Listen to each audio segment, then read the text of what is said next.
কি দেখছো? এই তো টিভি দেখছি। ও মা, কি রেসিপি দেখাচ্ছে আজকে টিভিতে? ওই তো চিকেনের একটা কি রেসিপি দেখাচ্ছে, ওটাই দেখছি। ও মা, তাহলে আজকে কি রান্না করেছো? আজকে আজকে তো ওই ঢেঁড়স আলু তরকারি করছি, যা রান্না করে রাখা আছে খেয়ে নেগে যা। তুমি দেখবে প্রতিদিন এসব ভালো ভালো রান্না বান্না, আর করবে প্রতিদিন হয় ঢেঁড়সের তরকারি না পটলের তরকারি। মা কেন, মা কেন? তো কি হয়েছে? হ্যাঁ তো কি করবো আর রান্না?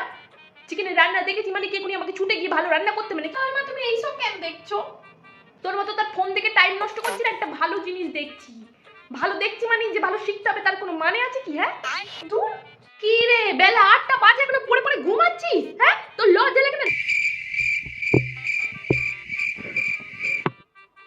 বাড়ি মেয়েটা সেই ভোরবেলা থেকে উঠে কেমন গাই গাই গাই গাই করে পড়ছে, তা আমি কি করব?